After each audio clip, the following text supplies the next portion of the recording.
I only have one message to give you. I don't care what you think of me. I don't care what you call me. I do care what you do with this information because it is important to our survival as a species. Hey guys, wanted to make this video real quick. Going to cover a few topics, but going to try to stay on point with what I wanted to talk about, which is going to be COVID-19 checkpoints. But before I get into that, High Impact Vlogs had his channel terminated by YouTube the other day. Brian is a really good guy. His High Impact Flicks channel before got taken down, and then High Impact Vlogs was used to replace it, I believe. But now that's taken down, and then his High Impact Flicks channel is up, but has no videos or anything. But he has a website. You can go to highimpactflix.com.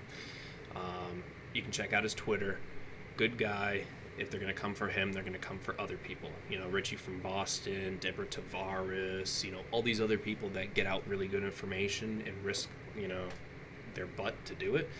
Those are the people who they're going to target. So I wouldn't doubt if they're not going to be around much longer. So we need to support them. We need to support Brian. We need to support Richie, Deborah, Fullerton Informer, Titus Frost, all these people who are being censored and probably won't be around much longer. So just wanted to put that out there.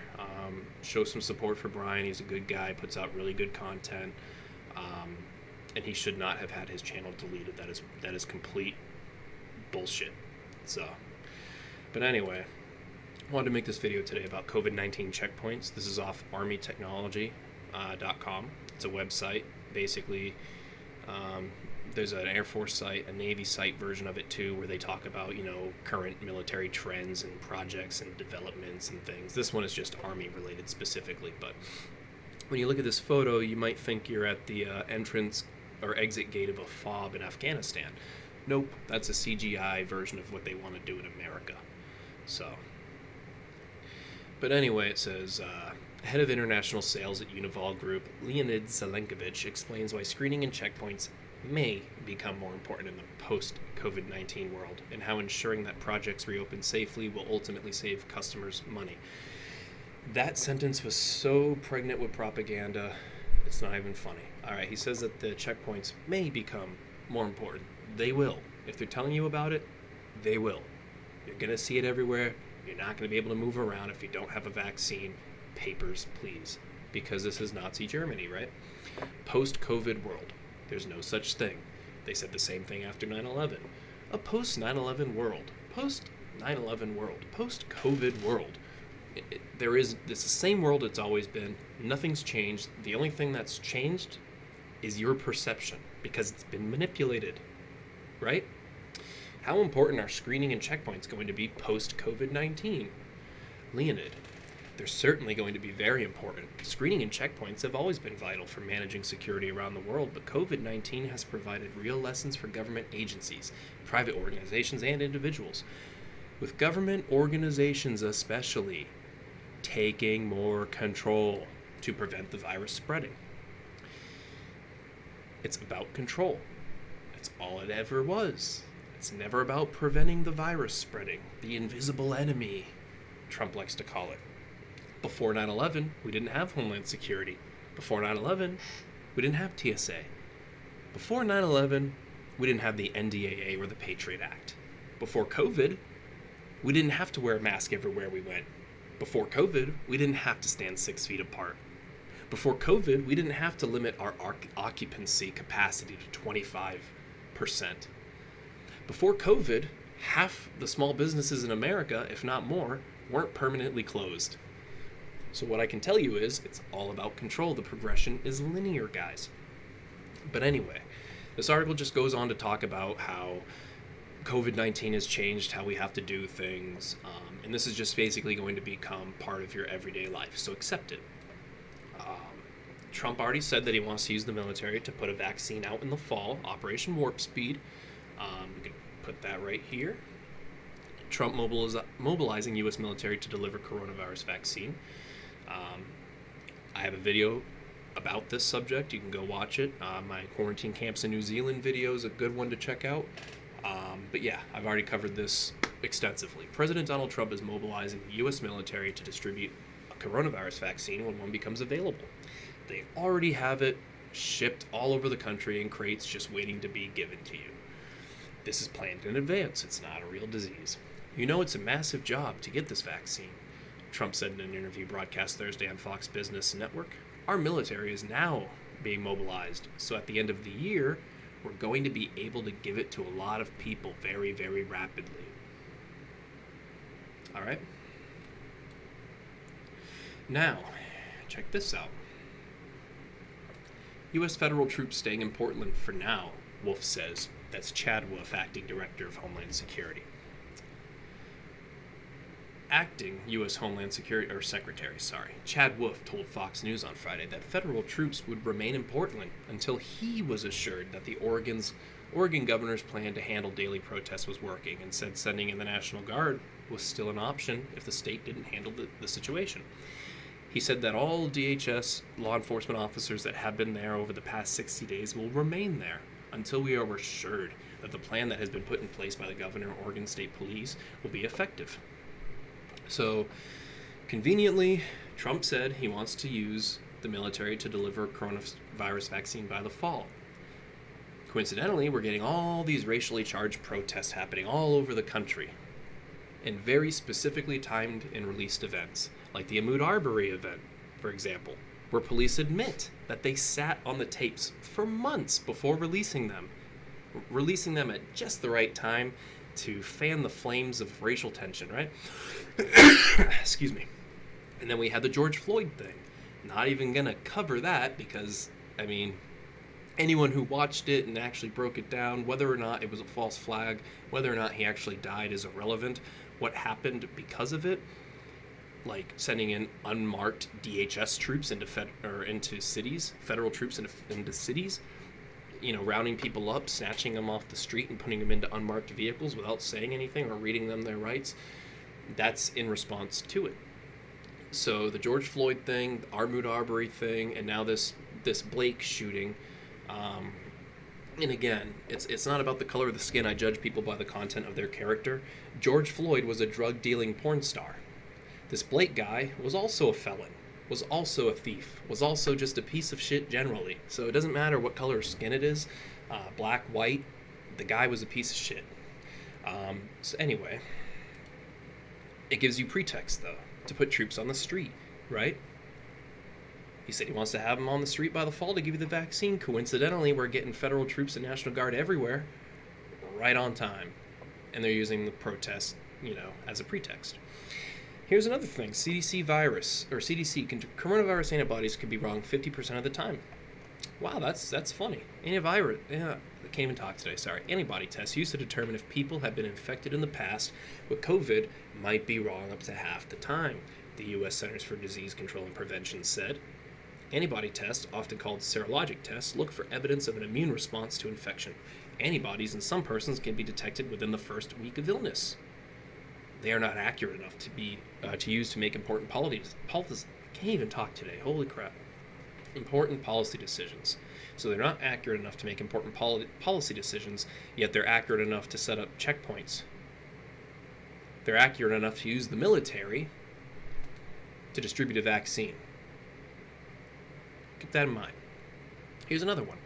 All 77 positive coronavirus tests for the NFL were false positives. Several teams had to cancel or alter their practice schedules on Sunday after there were numerous positive tests across the league. In total, there were 77 positive tests from 11 different teams. All of those positives were returned from the same lab in New Jersey, which led to retesting. And then they came back negatives. While the results are encouraging, the situation gives us a glimpse into how false positive tests could become an issue during the regular season. Again, the test is wrong up to half the time because it's not real. It's not a real virus. And if it is a real virus, it was created in a lab and distributed as a bioweapon. Here's another one. Sweden finds thousands of false positive results from Chinese-made coronavirus test kits. There's that propaganda again. China's the enemy. No, China's government is controlled just like our government is controlled. By Israel. In a statement, the agency said that the PCR kits, which test for coronavirus infection, were made in China by BGI Genomics and that the errors were discovered during routine quality control checks in 2 laboratories. The tests were unable to distinguish the difference between very low levels of virus infection and a negative result. According to the agency, the tests were used to conduct at-home test results between March and August. Approximately 3,700 residents received false positive results, the agency said. Here's another thing, guys. There's a whole conspiracy theory that if you type in any 3-digit number followed by new cases, it'll just give you what you want to see. And Snopes said, oh, this isn't true, blah, blah, blah. There's so many different places reporting so many different numbers that, of course, you'll get, certain results if you type in certain numbers. Check this out. I just typed in COVID 730 new cases, right? Check this out. 999. Virginia. Cases rise by 999 on Wednesday. Let's just type another one. 666, right? Iowa health officials report 666 new cases. All right, let's just do another one. 555. 12 deaths, 555 new cases. All right, let's just do another one, right? 556. Minnesota reports 556 new cases. So no matter what you type in, Google, the algorithms, is going to give you results showing you that there are that many new cases and this many blah, blah, blah. It's bullshit. The algorithms are designed to give you propaganda. Here's another piece of propaganda from KMOV4, ABC. Got the all-seeing eye right there, so you know you can trust it. Vaccines are safe, but huge numbers of people around the world say they wouldn't take a COVID jab. Vaccines are safe, right? Okay, so why is there a national vaccine injury compensation program? If vaccines are safe, logically this wouldn't exist, right? This is a website put up by our own government. Check it out. Vaccines are safe, though. Remember, if you think vaccines aren't safe, you're stupid. Then again, why is there a national vaccine injury compensation program if vaccines are safe, right? So let's read this propaganda-filled article. Susan Bailey, a 57-year-old retired nurse from Florida, has had all her jabs and gets a flu shot every year. She's a vocal Joe Biden supporter and one of a growing number of people globally who say they wouldn't take a coronavirus vaccine even if one becomes available. I'm not anti-vaccine. My kids were both vaccinated with everything, but I would not take a COVID vaccine today, she said. I have underlying health issues. I would want to see enough studies in a long-term period of what the ramifications are for the vaccine. I'm sure she said that. Bailey said she doesn't trust U.S. President Donald Trump because you have to reinforce the left and right paradigm. If she's a Joe Biden supporter, then naturally she can't support Trump or anything he pushes forward because that's orange man bad, and she's a Joe Biden supporter. The left and the right aren't real. President Trump is just as controlled by Israel as anyone else. Just as controlled as Obama, just as controlled as Hillary, just as controlled as Biden. All these people work for money, right? Who prints the money? At the end of the day, it doesn't matter if you're a Democrat, it doesn't matter if you're a Republican. They work for money. Who prints the money?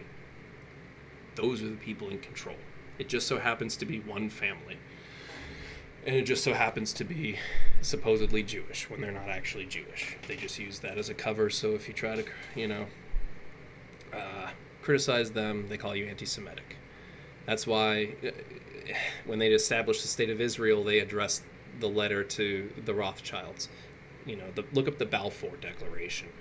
But, you're an anti-Semite if you say that. But anyway, they're all controlled by Israel because Israel doesn't print our money, but the people who print the money supposedly founded Israel. So, there you go. Her trepidation is echoed by a significant proportion of adults all around the world who reject the extreme views of the anti-vaccine community, right? Because if you don't want to put poison in your body against your will, that's extreme. Neil Johnson, a physicist at George Washington University who was studying vaccine skepticism on social media, told CNN that the four most common objections are safety, whether a vaccine is needed, trust of the establishment and pharmaceutical companies, and perceived uncertainty of the science. Again, if vaccines are safe, there wouldn't be a national vaccine injury compensation program.